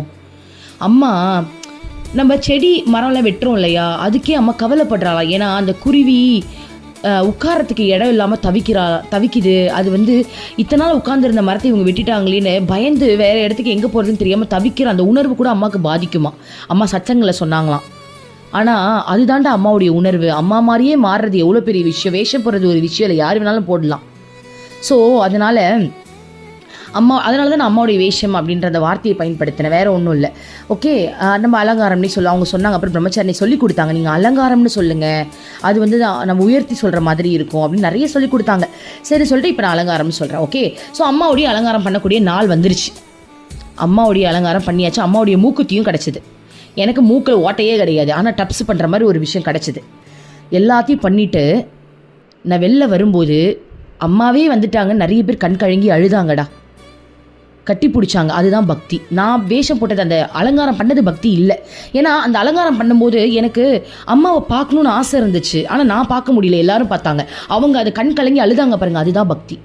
எனக்கு எப்படி இருந்தது, அம்மா இவங்களாம் பக்தி பண்ணுறாங்க, நான் பக்தியே பண்ணலம்மா, அம்மா நான் பக்தி பண்ணலம்மா, எனக்கு மனசில் சொல்லிட்டு அம்மா என்னை பக்தி பண்ண வைமா, இவங்க அழுகுறாங்க பரவாயில்ல, நான் அழாமல் நின்றுட்டு இருக்கம்மா, எனக்கு குறை தான் தெரியுது, எனக்கு குறையா தெரியுது. ஐயோ வாக்கு ஒழுங்காக எடுக்கலையே, அம்மா மாதிரி இல்லையே, அம்மா மாதிரி பொட்டு வைக்கலையே, அம்மா மாதிரி மூக்குத்தி இல்லையே, அம்மா மாதிரி ட்ரெஸ் இல்லையே, அம்மா மாதிரி இல்லைன்னு தான் எனக்கு ஃபீல் வந்ததே தவிர்த்து அது பக்தி இல்லை.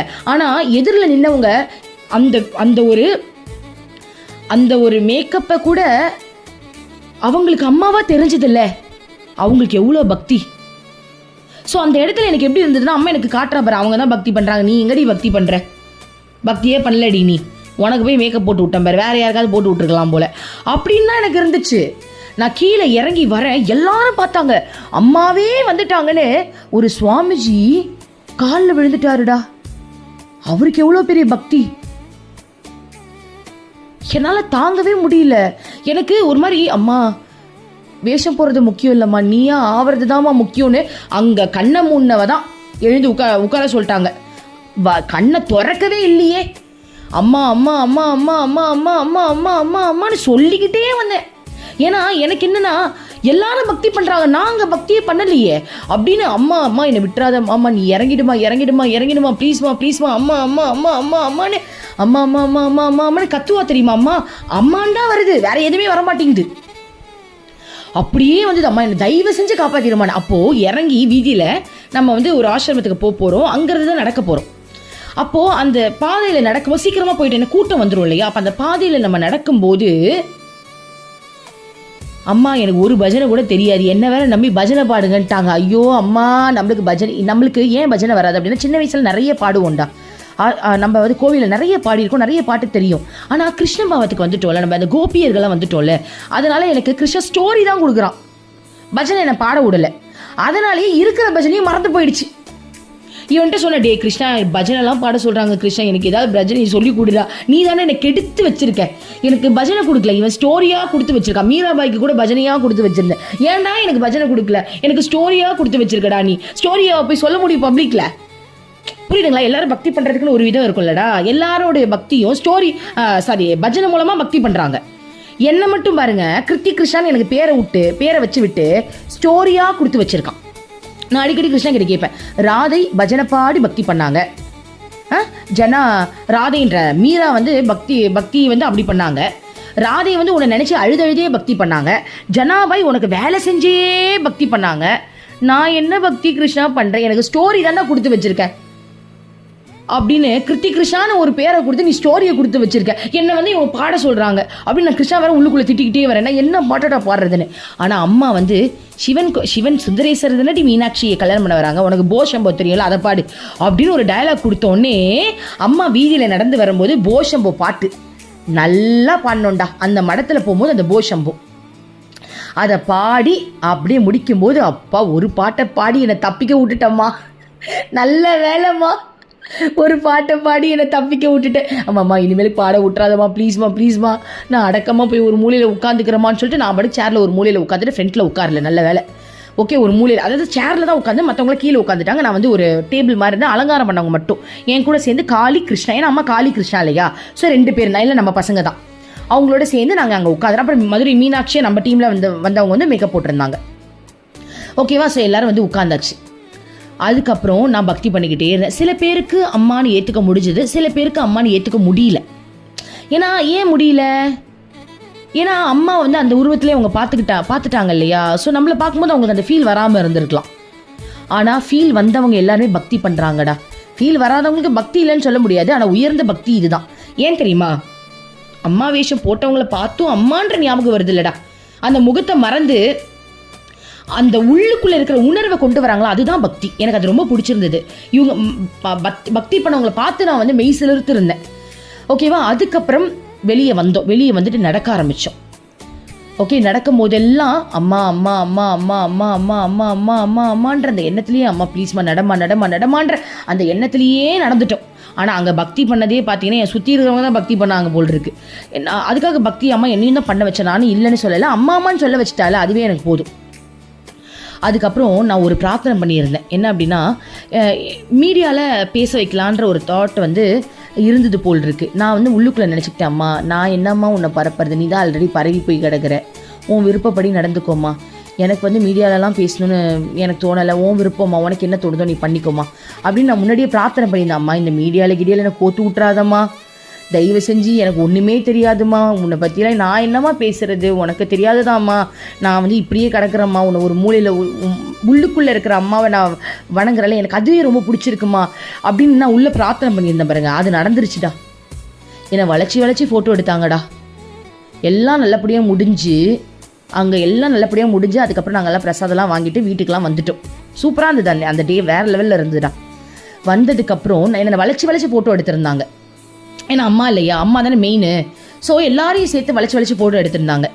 அப்போது என் பிரார்த்தனை அங்கே பழிச்சிருச்சு. நான் என்ன சொல்லியிருந்தேன் அம்மா கிட்டே, அம்மா நீங்கள் வந்து என்னை வந்து இந்த மீடியாவிலலாம் பேச விட்றாதீங்கம்மா, எனக்கு தெரியும், ஏன்னா நான் உன் பேரை கெடுத்துடக்கூடாதம்மா, எனக்கு ஒன்றுமே தெரியாதேம்மா, உன் விருப்பம் அப்படி பேசணும்னா நீ பேசிக்கோ, ஆனால் எனக்கு அதில் தனிப்பட்ட விருப்பம்லாம் கிடையாது, உன் விருப்பம் நடக்கட்டும் அப்படின்னு நான் பிரார்த்தனை பண்ணியிருந்தேன் பாருங்க. அதனாலேயே எடுத்த ஃபோட்டோவெல்லாம் சுவாமிஜி வந்துட்டு இல்லை அம்மா மாதிரி வேஷம் போட்ட ஃபோட்டோவெல்லாம் நம்ம ரிலீஸ் பண்ணக்கூடாது, அது வந்து யாராவது அம்மாவை பார்த்து கிண்டல் பண்ணிட்டாங்கன்னா அது வந்து நம்மளால் தாங்க முடியாது, வேண்டாம், இது ஓகே நீங்கள் பண்ணதெல்லாம் ஓகே, அம்மாட்ட பெர்மிஷன் கேட்டு நீங்கள் பண்ணதெல்லாம் ஓகே, பட் இந்த ஃபோட்டோஸ்லாம் நம்ம ரிலீஸ் பண்ண வேணாம்னு அவரும் சொல்லிட்டாராம். இந்த விஷயத்தை அவங்க என்கிட்ட சொல்லும்போது எனக்கு சந்தோஷமாக ஆயிடுச்சு. அப்பா நானும் அதை தான் பிரார்த்தனை பண்ணேன், பரவாயில்லம்மா, நான் அதை உடனே அக்செப்ட் பண்ணேன். ஐயோ ரொம்ப சந்தோஷமா, நீங்கள் அதெல்லாம் ரிலீஸ் பண்ண வேண்டாம், எனக்கு ரொம்ப சந்தோஷமாக இருக்குமா, நானும் யாருக்கும் ஷேர் பண்ணல, ஷேர் பண்ணதெல்லாம் டெலீட் பண்ணிட்டேன். நான் ஒரு குரூப்பில் ஷேர் பண்ணியிருந்தேன், அதெல்லாம் டெலீட் பண்ணிட்டேன். ஏன்னா அது வேணாம் தான், எனக்கும் அதில் வந்து விருப்பம் இல்லை, நம்ம தன்னடக்கத்திலேயே இருப்போமே அப்படின்னு சொல்லிட்டு நானும் அதை சந்தோஷமாக ஏற்றுக்கிட்டேன்டா. ஆனால் எஃபி, இன்ஸ்டாகிராம், வீடியோ, யூடியூப்லலாம் அவங்க வந்து அந்த ஃபோட்டோஸ் ரிலீஸ் பண்ணும்போது மற்ற ஃபோட்டோஸ் எல்லாம் ரிலீஸ் பண்ணாங்க, என் ஃபோட்டோவை மட்டும் ரிலீஸ் பண்ணலை. அப்போ எனக்கு எப்படி திரும்ப இருந்தது, அம்மா கிட்ட கோச்சிக்கிட்டேன். என்ன உனக்கு பிடிக்கல, திரும்ப ஆரம்பித்தேன் பாருங்க, அட லூஸு, அம்மா கிட்ட உன்னை பிடிக்குதா பிடிக்கலன்னு கேட்டுதனடி மேக்கப்பே அங்கே வந்து அம்மாவோட அலங்காரம் பண்ணி அவ்வளோ பெரிய விஷயத்த பண்ணிட்டு வந்தேன். ஆனால் திரும்பவும் அதே டைலாகுக்கு வந்தேன் பாருங்க, விட்ட இடத்துல பிடிச்சேன் பாருங்க. என்ன தெரியுமா, உன்னை எனக்கு பிடிக்கச்சே, உனக்கு என்ன பிடிக்கல இல்லை, அதனால தானம்மா என் ஃபோட்டோ மட்டும் எடுத்துகிட்டு எல்லாரோடைய ஃபோட்டோவும் போட்டிருந்த, இந்த முகத்தை உனக்கு அம்மாவாக பார்க்க உனக்கு பிடிக்கல, நீ யார்டி அம்மாவா வர்றதுக்கு, அதாவது அம்மாவே நான் குத்தி குத்தி பேசுவேன், இப்படி தான் பேசுவேன், நான் அம்மாவை உள்ளுக்குள்ளேருந்து குத்தி குத்தி பேசுவேன். அப்படியே எப்படி தெரியுமா, கிருஷ்ணாவோட இதயத்திலே விட்டா ரத்தமே வந்துடும் போல் இருக்கு, அந்தளவுக்கு நான் பேசுவேன், மனசுக்குள்ளே பேசிக்கிட்டே இருப்பேன். எப்படின்னா, அப்போ உனக்கு என்ன பிடிக்கல அப்படி நான் சுருண்டு போயிடுவேன்டா. அந்த விஷயம் எப்படின்னா அப்படி நான் சுருண்டு போய் அழுவேன் பாருங்க, அப்படியே நெஞ்செல்லாம் வலி தாங்க முடியாது. எனக்கு வலிக்குதுன்னா அம்மாவுக்கு வலிக்கும் தானே அங்கே. ஆனால் அதுதான் சுகம், அதுதான் பக்தி. அந்த இடத்துல உனக்கு என்ன பிடிக்கல அப்படின்னு நான் சொல்லி அழும்போது அந்த இடத்துல அம்மாவும் அப்படியே உருகுவா தெரியுமா, ஏண்டி அப்படி ஏண்டி என்னை கொல்ற, எனக்கு உன்னை பிடிக்கும்டி அப்படின்னு அம்மா அங்கே டைலாக் சொல்லுவா. அதுதான் எனக்கு ரொம்ப பிடிக்கும். ஸோ அந்த மாதிரி ஃபோட்டோ இதில் வரல, என் வளைச்சி ஃபோட்டோ எடுத்தியம்மா, ஆனால் என் ஃபோட்டோ வெளியே கூட காட்டல அப்படின்னா நீ எனக்கு இம்பார்ட்டன்ஸ் கொடுக்கலன்னு தானே அர்த்தம் அப்படின்னு ஒரு அழுதெல்லாம் முடிச்சுட்டு அதுக்கப்புறம் அம்மா, அடி லூஸு, நீயும் நானும் ஒன்று தானேடி, நீயும் நானும் ஒன்று தானே, ஏன் விருப்பம் தானே, உன்னை வெளில காட்டுவேன் காட்டாமல் இருப்பேன், அது ஏன் விருப்பம் தானே, நான் உனக்குள்ளே தானே இருக்கேன், அம்மா ஓ விருப்பம்மா, நீ காட்டினா காட்டிப்போ. அப்போ எந்த அளவுக்கு உனக்கு என் மேலே உரிமை இருந்தது அப்படின்னா நீ என்னை வெளில கூட காட்ட மாட்டேன்னு பொத்தி என்னை வச்சிருக்கேன். ஸோ அதுக்கு அடுத்தது அந்த பாசிட்டிவை நான் எடுத்துக்கிட்டேன். ஓகே, அம்மாக்கு நீ எவ்வளோ பிடிச்சிருக்கு, நான் சொன்னதெல்லாம் அவள் வந்து நடத்தி வைக்கிறாள்ல, நான் தான் பிரார்த்தனை பண்ணேன், மீடியாவில் மட்டும் என்னை காட்டிடாது, எனக்கு வேண்டாம் அதெல்லாம், அதுதான் நம்ம பண்ணியிருக்கா. ஸோ அங்கே பக்தியும் வந்துருச்சு. அழுது நான் சொன்னேன்ல, நான் என்ன சொன்னேன், என்னை மட்டும் பக்தி பண்ண வைக்கல, ஊரே இங்கே பக்தி பண்ணுது, நான் மட்டும் இங்கே பக்தி பண்ணலன்னு. அதுக்கு அம்மா பக்தியும் என்னை பண்ண வச்சுட்டா பாருங்களேன்.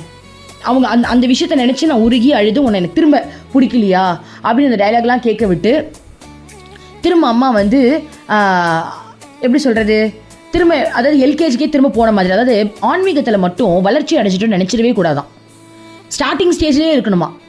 ஸோ திரும்ப ஸ்டார்டிங் ஸ்டேஜ்க்கே வந்துட்டேன் பாருங்களேன். அது எல்கேஜி குழந்தைங்க அழுவும் தெரியுமா, பொம்மையை கொடுத்து சந்தோஷப்படும், பொம்மையை பிடுங்கன்னா அழுவும் பாரு, அந்த ஸ்டேஜ்க்கே நான் வந்துட்டேன். அதுதான் எனக்கு சந்தோஷமே. ஏன்னா நம்ம வந்து அந்த தலைகுணம் இல்லாமல் அந்த குழந்தை தன்மைக்கே போயிடுறோம் இல்லையா, அதுதான் எனக்கு பிடிச்சிருக்கு, இதுதான் பக்தி. ஸோ அம்மா என்னை பக்தி பண்ண வச்சுட்டாங்க, எனக்கு அதுதான் ரொம்ப சந்தோஷமாகவே இருந்தது, என்னை பக்தி பண்ண வச்சுட்டாங்க.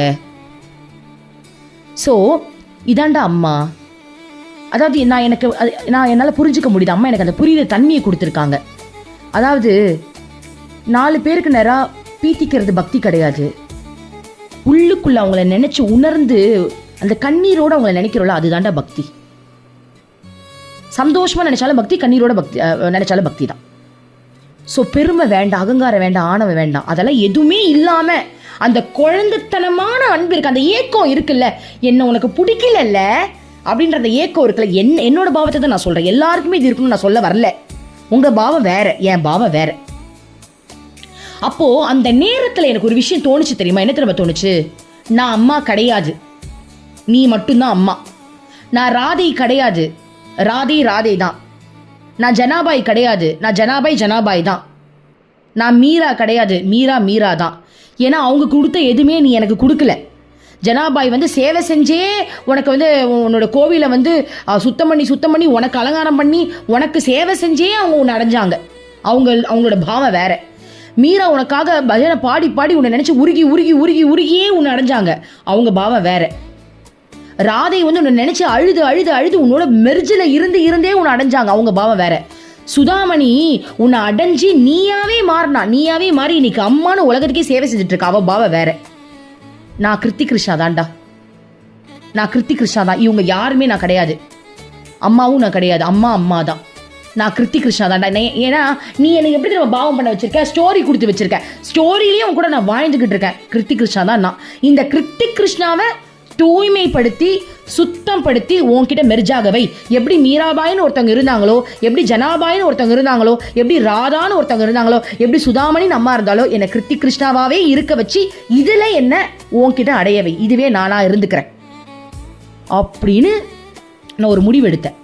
அதுக்கப்புறம் டைஸ் போட்டு பார்த்தேன் பாருங்க. உருட்டி டைஸ் போட்டோடனே ஒன்று வரணும் அப்படின்னா இதை நீ அக்செப்ட் பண்ணிட்டேன்னு அர்த்தம். போட்டால் ஆமான்னு ஒன்று வந்துருச்சு. ஆனால் இதில் அகங்காரம் இருக்குது. இப்போ நான் சொன்னதே அகங்காரம் தான். கிருத்தி கிருஷ்ணான்னு என்னை தனிச்சு நான் இப்போ பேசலை. இதுவே அகங்காரம் தான். ஆனால் அந்த அகங்காரத்தில் ஒரு புரிதல் இருக்குது. இந்த அகங்காரம் தப்பு அப்படின்றத தாண்டி இதில் அகங்காரம் இருக்குன்னு தெரியுது. ஆனால் இதில் ஒரு புரிதல் இருக்குல்ல. இப்போ இதில் இந்த புரிதலை வச்சு நான் அடுத்த நிலைக்கு உயர்ணுமே தவிர்த்து இந்த அகங்காரத்தை நான் எடுத்துடணும். அம்மா அதுக்கு எனக்கு ஹெல்ப் பண்ணுவா. இன்னும் அடிப்பா, இன்னும் அடிச்சடிச்சு அதுலேருந்து வெளில வர வைப்பா. ஸோ அடிக்கும் போது எப்படி தெரியுமா இருக்கும், நடந்த ஒரு விஷயமே நம்மளுக்கு பெருசாகவே தெரியாது. அதுதான் கரெக்டு. அங்கே பெருமைப்படுறதுக்கு ஒன்றுமே கிடையாது. அங்கே அம்மா தான் இருக்கா. இங்கே ஜெயிச்சது அம்மா தான். என்னை பக்தி பண்ண வச்சுட்டா. இதில் என்ன நடந்திருக்கு அப்படின்னு நான் சொல்கிறேன் பாருங்க. அம்மாவுக்கு நம்ம மேலே எவ்வளோ அன்பு இருக்குன்றதை காட்டிட்டா. அவ்வளோதான். நம்மளை பக்தி பண்ண வச்சுட்டா. நம்மளுக்கு கொடுக்க வேண்டிய ஆன்மீக முன்னேற்றத்தை அம்மா இதில் கொடுத்துருக்கா, கொடுக்க போறா, கொடுத்துக்கிட்டே இருக்கா. அவ்வளோதான். இதுதான் நம்மளுக்கு தேவை. வேற எதுவுமே இதில் தேவையில்லைன்றதை நான் புரிஞ்சுக்கிட்டேன். ஸோ அம்மா எவ்வளோ அழகாக வழி நடத்துகிறாங்க பாருங்களேன். அம்மாவோட பெர்மிஷனோட தான் இந்த ஆடியோவே நான் போட்டிருக்கேன். அம்மாட்ட கேட்டேன், அம்மா நம்மளோட ஆடியோஸ் போடலாமா, நீயே பேசிடுமான்னு நான் சொன்னேன். ஸோ ஓப்பனாக உங்களுக்கு ஷேர் பண்ணியிருக்கேன்டா. ஸோ அம்மா நம்மளை நல்லா பக்தி பண்ண வைக்கிறாங்க. பக்தி பண்ண தான் இந்த பூமியில் நான் பிறந்தேன் நான் நினைக்கிறேன். நீங்களும் அப்படி தான் இருக்கீங்க. நீங்கள் நம்புங்க. நம்ம எல்லாருமே இறைவன் அடைய தான் வந்திருக்கோம்டா. நம்ம எல்லாருமே இறைவன் அடைய தான் வந்திருக்கோம். பக்தி பண்ணி அந்த பக்தியில் ருசித்து சந்தோஷமான ஒரு வாழ்க்கையை வாழ்வோம். மற்ற எல்லாத்தையும் அவங்க பார்த்துப்பாங்க. நிறைய இருக்குது இதில். ஃபினான்ஷியலாக நான் எப்படிமா போயிட்டு வரதுன்னு நான் கேட்டேன் மனசில். அந்த ஃபினான்ஷியலையும் அம்மா கொடுத்தாங்க பாருங்கள். நான் மனசில் நினைக்கிறேன், கரெக்டாக அம்மா வந்து ஒரு 2 பேர் மூலமாக டொனேஷன் அனுப்பி நீங்கள் போயிட்டு வந்துடுங்க, நாங்கள் வந்து நீங்கள் எல்லோரும் போகிறீங்களா, உங்களுக்கு நிறைய செலவு இருக்குன்னு சொல்லி அனுப்புனாங்க பாருங்களேன். எனக்கு அப்படியே ஆச்சரியமாக ஆயிடுச்சு. அப்புறம் நாங்கள் சொல்லிட்டோம் என்னென்ன செலவு பண்ணோன்றதை அவங்களுக்கே நாங்கள் இன்ஃபார்ம் பண்ணிட்டோம். அவங்க மூலமாக ஏன்னா நிறைய பேருக்கு எல்லோரும் கஷ்டப்படுறவங்க தான். அந்த இடத்துல வந்து அலங்காரம் பண்ணுறதுக்குலாம் நிறைய தேவைப்பட்டுச்சு. ஸோ ரொம்ப சந்தோஷமாக இருந்துச்சு. அம்மா எல்லாத்துலேயுமே எங்களை பார்த்துக்கிட்டாங்க. ஸோ இது எல்லாமே அம்மாவை திருப்பாதத்துக்கே சமர்ப்பணம். கண்டிப்பாக இதில் அகங்காரம் இருந்திருக்கும். நான் என்னோடய பேச்சே அகங்காரம்னு அம்மா சொல்லியிருக்கா. கண்டிப்பாக அகங்காரம் இருக்குமா. அம்மா என்னை மன்னிச்சிருமா. அம்மா இந்த அகங்காரம்லாம் வேண்டாம்மா, என்னை பக்தி பண்ண வைங்கம்மா. நம்ம பக்தியிலே திளைச்சு இப்போ சந்தோஷமா இருக்கலாமா. ஓம் அமிர்தேஸ்வரி நம. ஓம் நம சிவாயா. என்னைத்தான் அன்பே மறந்தாயோ, மறப்பேன் என்று நினைத்தாயோ, என்னையே தந்தேன் உனக்காக, ஜென்மமே கொண்டேன் அதற்காக.